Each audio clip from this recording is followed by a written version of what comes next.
VOA, aku Nadia Majid. Aku Cak Supri. Saka Washington DC, no ngarepe Fakultas Kedokteran George Washington University iki dulu. Terus sampean kok ngajak aku mlaku-mlaku nang fakultas kedokteran itu lho. Iya, karena apa, Cak? Karena ini memperingati Hari Bidan no Indonesia 24 Juni. Oh, jadi kita emang sengaja stand up di depannya Fakultas Kedokteran dan stand up ki apa to, Cak? ngadeg gitu loh, ngadeg. Membuka Ceceng acarane no kene. Iya. Dan kayak Indonesia nih, di sini ternyata setiap kampus yang besar seperti ini juga punya rumah sakit. Ya, rumah sakit ini terkenal nih. Ya. Karena pada tahun 85 waktu Presiden Reagan ditembak itu dirawatnya di sini sampai sembuh. Nah, itu ada loh satu bagiannya memang didedikasikan untuk Pak Ronald Reagan iki. Nah, dulur, ngomong-ngomong bidan, no Amerika iki ono perkembangan menarik, yaitu semakin banyak ibu melahirkan menggunakan jasa bidan no Amerika. Oh, bukan selama ini tuh saya pikir dokter saja nih. Ya, masih sih mayoritas itu dengan dokter no rumah sakit.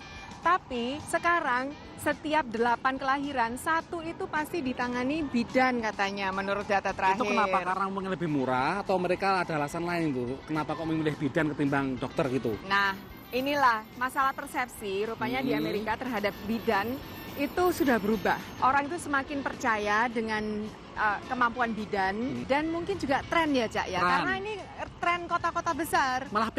Mereka malah pengen kembali ke alam, melahirkan secara lebih alamiah gitu. Iya seperti tidak itu. Tidak dibius gitu. Nggak loro nih. Nah, ya makanya itu. Dan kalau di Amerika itu ada perkembangan positif atau bertambahnya orang menggunakan jasa bidan di Nigeria atau negara berkembang lain seperti Nigeria itu ada kurangnya pendidikan orang terhadap apa yang bisa dilakukan seorang bidan sehingga mereka menggunakan ini dukun beranak. Dan biasanya mereka emang hanya berdasarkan pengalaman toh.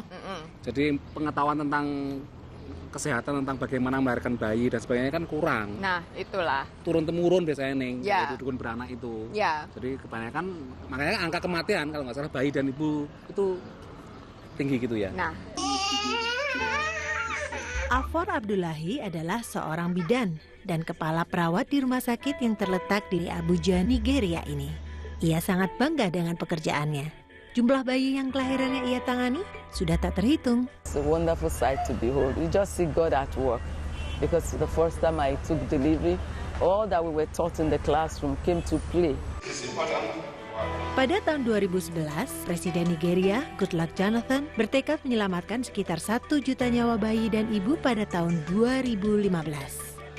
Program ini akan memfokuskan pada pencegahan penularan virus HIV, perluasan penanganan penyakit malaria, program nutrisi dan vaksinasi anak, serta pelatihan bidan. Menurut Afor, program untuk bidan belum menjadi kenyataan. Sementara kematian ibu saat melahirkan terus terjadi karena banyak yang memilih melahirkan di rumah sendiri tanpa tenaga medis yang terlatih. Menurut PBB, 14% kematian ibu saat melahirkan di dunia terjadi di Nigeria. Selain itu, bangku sekolah perawat yang melatih dukun beranak sangat terbatas di Nigeria. Dan mengingat gaji bidan rendah, bidan yang ditugaskan di daerah terpencil yang harus hidup tanpa listrik dan alat kesehatan sering kembali ke kota-kota besar. When you have one midwife to about 20 women, WHO says 1 to 4 patients, and it becomes difficult when you have to manage large number of patients.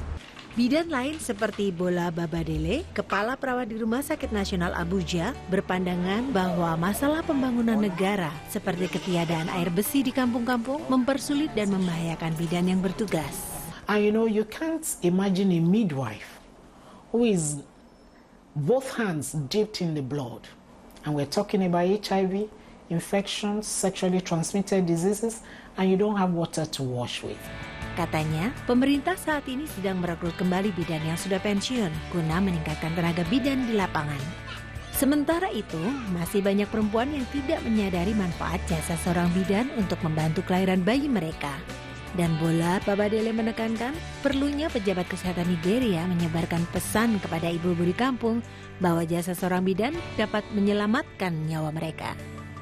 Dari Abuja, Nigeria, tim VOA. Memang perlu dukungan pemerintah untuk mendidik masyarakat itu? Di Indonesia juga masih banyak yang namanya dukun beranak itu, dan juga program-program untuk mendidik mereka itu juga masih berlangsung juga. Ya. Saya ini termasuk dulu yang menolong melahirkan saya itu dukun beranak. Oh, saya gitu. masih kan namanya Mbah Kedah. Wah, Iya. berarti dukun beranakmu itu bagus, Cak. Lah hasilnya kayak gini. Karena waktu itu emang ya di kampung, kemudian juga emang jarang yang pergi ke dokter itu, tapi ya untungnya selamat gitu loh. Ya itulah, emang kalau dipikir-pikir orang zaman dulu tuh lebih kuat dan lebih sehat sepertinya.